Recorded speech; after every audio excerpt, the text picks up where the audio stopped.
At 10:25 a.m. Central Time, Immigration and Customs Enforcement were carrying out lawful operations here in Minneapolis.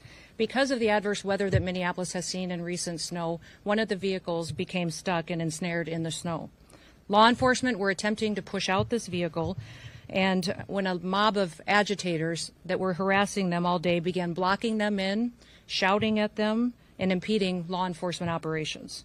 ICE officers and agents approached the vehicle of the individual in question, who was blocking the officers in with her vehicle, and she had been stalking and impeding their work all throughout the day. ICE agents repeatedly ordered her to get out of the car and to stop obstructing law enforcement, but she refused to obey their commands. She then proceeded to weaponize her vehicle, and she attempted to run a law enforcement officer over. This appears as an attempt to kill or to cause bodily harm to agents, an act of domestic terrorism. The ICE officer, fearing for his life and the other officers around him and the safety of the public, fired defensive shots. He used his training to save his own life and that of his colleagues. He was treated at a local hospital, has been released, and is now with family. I encourage the American people at this point in time to pray for him, but also to pray for the deceased's family and her loved ones. It's very clear that this individual was harassing and impeding law enforcement operations. Our officer followed his training, did exactly what he's been taught to do in that situation, and took actions to defend himself and defend his fellow law enforcement officers. They are already trying to spin this as an action of self-defense. Having seen the video of myself, I want to tell everybody directly, that is This was an agent recklessly using power that resulted in somebody dying, getting killed. As soon as it happened and we learned of the incident, we had several priorities. The first, of course, was to get the victim to the hospital and to get care as soon as possible. And to the family, I'm so deeply sorry. There's nothing that I can say right now that's going to make you or your relatives or the friends of the victim feel any better. There were, I believe, 2 Minneapolis police officers that responded and were in the ambulance on the way to the hospital. The second was to get ICE off of the scene. There were dozens, if not hundreds, of ICE and federal officers that were there at the time. Having them there was only causing more chaos.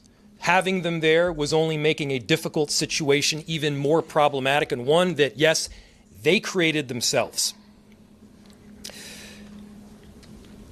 There's little I can say, again, that'll make this situation better, but I do have a message for our community, for our city, and I have a message for ICE.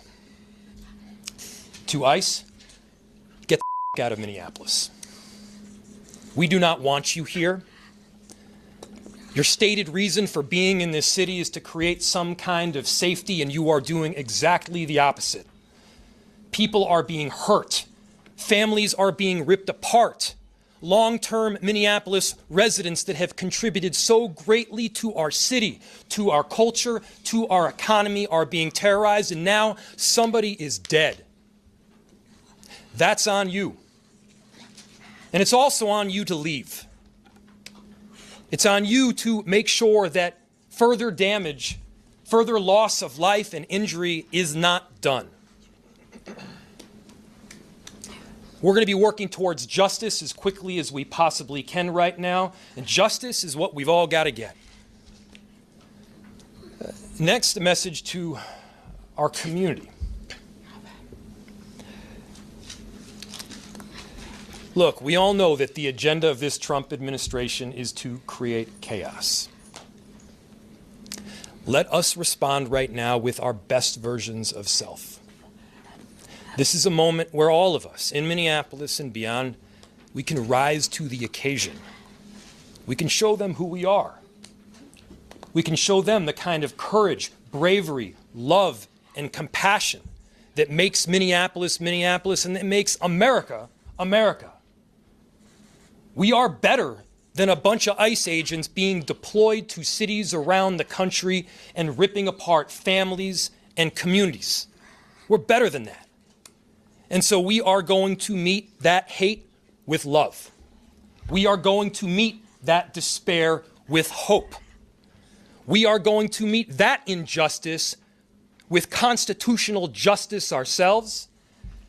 And we're going to make sure that in this very difficult moment, we do not take the bait that these ICE agents are trying to create and that the federal government, to be clear, wants. This morning we learned that an ICE officer shot and killed someone in Minneapolis. My deepest condolences to the family, to the loved ones who had to learn about this tragic event on national television. We have been warning for weeks that the Trump administration's dangerous, sensationalized operations are a threat to our public safety, that someone was going to get hurt. Just yesterday, I said exactly that. What we're seeing is the consequences of governance designed to generate fear, headlines, and conflict. It's governing by reality TV. And today that recklessness cost someone their life. I've reached out to Secretary of Homeland Security Kristi Noem, and I'm waiting to hear back. Let me be clear. Donald Trump and his administration may not care much about Minnesota. That's been pretty evident. But we love this state. We won't let them tear us apart. We'll not turn against each other. To Minnesotans, I say this: I feel your anger. I'm angry. They want a show. We can't give it to them. We cannot. If you protest and express your First Amendment rights, please do so peacefully, as you always do. We can't give them what they want. The hearts and minds of the people in this state are on our side. To Americans, I ask you this: please stand with Minneapolis. To Minnesotans, know that our administration is going to stop at nothing to seek accountability and justice. The State Bureau of Criminal Apprehension are working on the investigation. We have activated the State Emergency Operations Center. State Patrol and Minnesota National Guard leadership is connected with the Minneapolis Police Department, the St. Paul Police Department, Hennepin County Sheriff's Office, the DNR, and Minnesota's Homeland Security and Emergency Management. We have activated dozens of members of the State Patrol's mobile response team. And from here on, I have a very simple message. We do not need any further help from the federal government. To Donald Trump and Kristi Noem, you've done enough. There's nothing more important than Minnesotan safety. I've issued a warning order to prepare the Minnesota National Guard. We have soldiers in training and prepared to be deployed if necessary. I remind you, a warning order is a heads up for folks. And these National Guard troops are our National Guard troops. They're teachers in your community, they're business owners, they're construction professionals. They are Minnesotans. Minnesota will not allow our community to be used as a prop in a national political fight. We will not take the bait. We will continue to update you, Minnesota, as we get more information.